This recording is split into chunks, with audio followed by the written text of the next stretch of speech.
जब महाभारत में गंगापुत्र भीष्म बाणों की शैया पर चले गए, तब सेनापति बनाया गया गुरु द्रोण को। और महाभारत का जो 13वां दिन था, उछल कपट बहुत किया था महाराज कौरवों ने। संत जन लिखते हैं, जब कुरुक्षेत्र की समर भूमि पे सरसैया पर भीष्म हुए, तब गुरु कलंक के नैनों में क्रोधाग्नि लगी और ग्रीष्म हो गए। गुरुवर बनेंगे सेनापति, यह चाल चली थी शकुनी ने, और जिसमें फंसकर सब जूझ रहे वो जाल बुना था शकुनी ने। इस बार चली थी चाल अजब, जिसमें ना कोई संधि हो, और गुरुवर द्वारा वो ज्येष्ठ पांडुसुत समर भूमि में बंदी हो। फिर गुरुदेव ने पांडव सेना में ऐसा तांडव नृत्य किया, सब समर मुंड से बांट दिए, कुछ ऐसा चित्र विचित्र किया। और निज सेना की यह दशा देख अर्जुन को क्रोध अपार हुआ। बज उठा कृष्ण का पांचजन्य, फिर गांडीव का डंकार हुआ। कौरव सेना के होश उड़े जब गुरुवर का रथ चूर्ण हुआ। सो सोचा था सो विफल हुआ, सो सपना चकना चूर हुआ। फिर कहा द्रोण ने दुर्योधन में उससे पार ना पा सकता, और अर्जुन के रहते धर्मराज को बंदी नहीं बना सकता। फिर कहा द्रगड़ों ने मिलकर हम रण में प्राण लड़ाएंगे।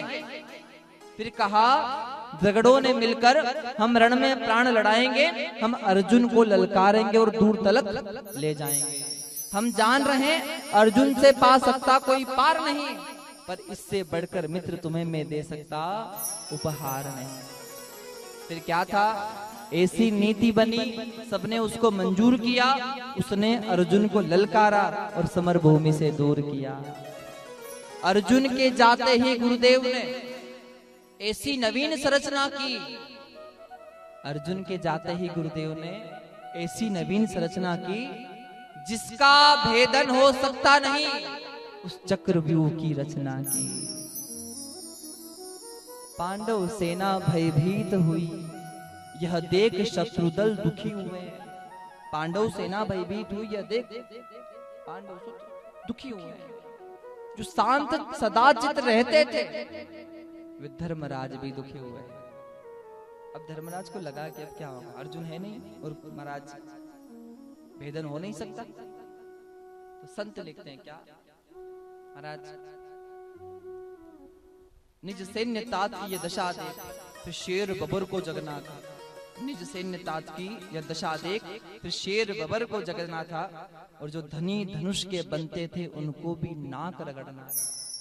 हे उम्र 18 बरस, हे उम्र 18 बरस, पर बड़ा धनुष का धन्नु है। सबने देखा कोई और नहीं है, अर्जुन सुत अभिमन्यु है। मैं इसका भेदन कर दूंगा, यह भेद गर्व में सुना हुआ। मैं इसका भेदन कर दूंगा, यह भेद गर्व में सुना हुआ। दादाजी चिंता दूर करो, ये सुन साहस सो गुना हुआ। फिर अभिमन्यु के पीछे कोई तेज चले, कोई धीम चले, कुछ पैदल घोड़े रथ सवार लेकर गदा गदाधर भीम चले। अभिमन्यु को रोक सका ना, वो द्वार तीसरे पार हुए। पर राज द्वार पर जयद्रथ था, चारों भाई लाचार हुए। अभिमन्यु ने मुड़कर देखा, पीछे न कोई अपना था, पर विचलित तनिक न हुआ वीर, ऐसा ही उसका सपना था।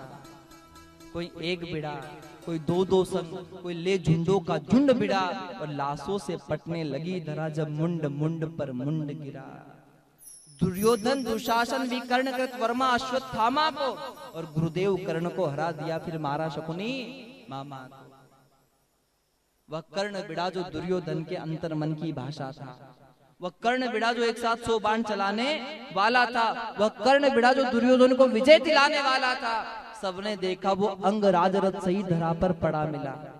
कुछ चेत हुआ तो भाग गया, वो दूर सभी को खड़ा मिला। यह देख दुर्योधन हो गया कुपित, ले सबका नाम पुकारा है, सब इसको साथ मिलकर मारो, ऐसा आदेश हमारा है। पर एक साथ भिड़ गए साथ, सातों ने ऐसा काम किया, रथ तोड़ सारथी को मारा, घोड़ों का काम तमाम किया। तलवार तीर जब टूट गए तो रथ के चक्के उठा लिए, रथ के टूटे चक्कों से कितनों के चक्के छुड़ा दिया। यह देख अधम दुशासन ने सर पर गदा प्रहार किया। यह देख अधम दुशासन ने सर पर गदा प्रहार किया, गिर गया धरा पर वीर, तभी पीछे से उसने वार किया। और युद्ध के सारे नियम तोड़ फिर ऐसा अत्याचार किया, सबने बारी बारी से उसके सीने पर वार किया। सब मायापति की लीला है, सब मायापति की लीला है। कृष्ण लिखो घनश्याम लिखो, कितने को धूल चटाया है, कितने गुरुओं के नाम लिखो, मैं उस बालक अभिमन्यु को अंतिम बार प्रणाम लिखो। बोलिए अभिमन्यु जी महाराज की। कितनी उम्र थी? 18। और वो कर दिया जो 80 वर्ष का भी नहीं कर पाया।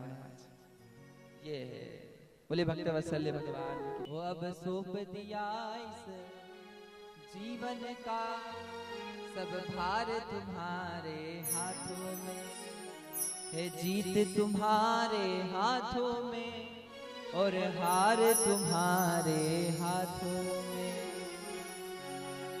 मुझ में तुझ में बस भेद यही, मैं नर हूं तू है नारायण। मैं हूं संसार के हाथों में, संसार तुम्हारे हाथों में।